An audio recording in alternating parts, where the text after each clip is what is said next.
తెలంగాణ ఆంధ్ర వంటిళ్ళకి స్వాగతం అండి. ఇవాళ మా బాబు గులాబ్ జామ్ చేయమని అడిగాడు. ఇవాళ వాళ్ళ హెల్ప్ తీసుకొని, అంటే మా పాప బాబు హెల్ప్ తీసుకొని సేమ్ గులాబ్ జామున్ చిన్న ట్విస్ట్తో చేస్తున్నాను.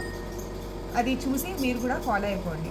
ఏంటా ట్విస్ట్ అనేది వీడియో ఎండ్ వరకు చూస్తేనే తెలుస్తుంది. So don't miss to watch till the end. Same gulab jamun పిండండి, మన రెగ్యులర్ గులాబ్ జామున్ మిక్స్ దొరుకుతుంది కదా, అది కొంచెం నెయ్యి వేసి ప్లస్ వాటర్ వేసుకొని ఇలా గట్టిగా తడుపుకోండి. మరీ గట్టిగా కాదు, బట్ మరీ మెత్తగా కాకుండా మిక్స్ చేసుకోండి.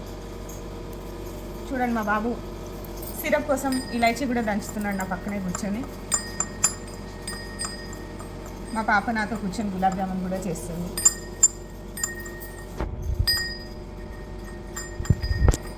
ఒకసారి చూడండి, ఇలా ప్రెస్ చేసుకొని, ఇది మీ అందరికీ తెలిసే అనుకుంటున్నా, మిశ్రీ బాగా చల్లో చేస్తుంది కదా. ఇది గులాబ్ జామున్ మధ్యలో పెడితే మెల్ట్ అయ్యి ఒకలాంటి క్యారమలైజ్ అయ్యి మంచి టేస్ట్ ఇస్తుంది. సో ఇలా మిశ్రీని మధ్యలో పెట్టుకొని జస్ట్ క్లోజ్ చేసుకోవడం, ఎక్కువ ప్రెస్ చేయొద్దు.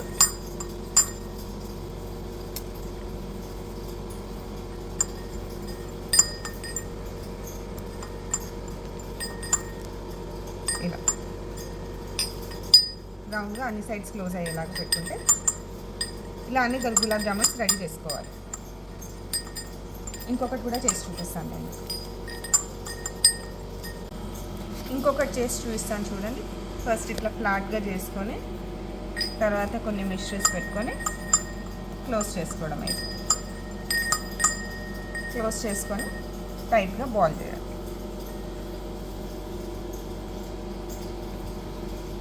నేను ఏ వర్క్ చేసినా మా పిల్లలు ఇద్దరు హెల్ప్ చేస్తారండి. వాళ్ళకి చాలా ఇంట్రెస్ట్, అమ్మ ఏం చేస్తుంది, అమ్మతో పాటు చేయాలి, నేర్చుకోవాలని. వీళ్ళిద్దరు ట్విన్స్ అండి, పాప బాబు ట్విన్స్. చాలా వరకు చాలా హెల్ప్ఫుల్గా ఉంటారు. ఇట్లా అన్ని గులాబ్ జామున్ చేసుకుందాం. నేను ఇంకొకటి చేసి చూస్తాను చూడండి. ఇట్లా ఫ్లాట్గా చేసుకొని మిశ్రీ మధ్యలో పెట్టి క్లోజ్ చేయడమే. మా ఇద్దరు పిల్లలకి చాలా ఇంట్రెస్ట్ అండి నాతో పాటు చేయాలని, నేర్చుకోవాలనేసి. వీళ్ళిద్దరు ట్విన్స్, పాప బాబు 8 years. వాళ్ళు యూజువల్గా ఏది అడిగినా వాళ్ళని నాతో పాటు కూర్చోబెట్టి ఇన్వాల్వ్ చేస్తాను. వాళ్ళకు కూడా తెలుస్తుంది కదా, పిల్లలకి నేర్పించడం చాలా ఇంపార్టెంట్. మిర్చియే కాకుండా చూస్తున్నారు కదా, మా అమ్మాయి కిస్మిస్ పెడుతుంది. అలా కిస్మిస్ కూడా పెట్టవచ్చు. ఇలా కొన్ని కిస్మిస్ తీసుకొని గులాబ్ జామున్ మధ్యలో పెట్టి 1-2 పెట్టి క్లోజ్ చేయడమే.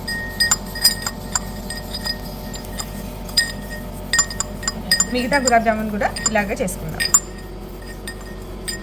ఇవన్నీ చేసినాక కాల్ చేసి మళ్ళీ సిరప్లో వేసి ఎట్లా ఉంటుందో ఓపెన్ చేసి చూపిస్తాను నేను మీకు. గులాబ్ జామున్ చేసేలోపు బాండీలో ఆయిల్ హీట్ చేసుకోవాలి. మనం మన గులాబ్ జామున్ని ఫ్రై చేసుకున్నాం. ఇది కంప్లీట్గా లో ఫ్లేమ్లో చేయాలండి, లేకపోతే పైన మాడిపోతుంది, లోపలంతా పచ్చి పచ్చిగా ఉంటుంది. సో ఇట్లా సైడ్ నుండి డ్రాప్ చేస్తే సరిపోతుంది, పైన నుండి వేయద్దు. ఇది ఇట్లా అవుతూ ఉంటుంది. దీనికి సిరప్ కిందికి చూడండి, నేను ఆల్రెడీ పెట్టేశాను. 1 glass ఆఫ్ షుగర్కి 3 glasses ఆఫ్ వాటర్ వేయాలి. అండ్ షుగర్ కరిగి బాయిల్ అయ్యేలాగా చేయాలి. ఆల్మోస్ట్ బాయిల్ అవుతున్న టైంలో ఇందాక మా బాబు దంచిపెట్టాడు కదా, ఇలాచీ పౌడర్. ఇది 1 string కన్సిస్టెన్సీ వచ్చేదాకా చూడాలి.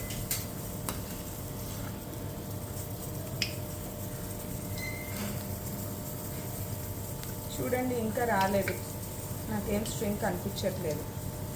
సో 1 string కన్సిస్టెన్సీ రావాలి. ఇంకా ఒక 2 hours తర్వాత మీరు చూసుకుంటే గులాబ్ జామున్లు అన్నీ బాగా సోప్ అయిపోయినాయి. పైనుండి పిస్తా పప్పుతో గార్నిష్ చేసుకుంటే అంతే అండి, గులాబ్ జామున్ రెడీ. మన tasty tasty juicy gulab jamun ready. చూడండి, సాఫ్ట్గా అలా మధ్య మధ్యలో కిస్మిస్ తగులుతూ జ్యూసీగా ఎంత బాగుందో. ట్రై చేయండి మీరు కూడా. Thank you.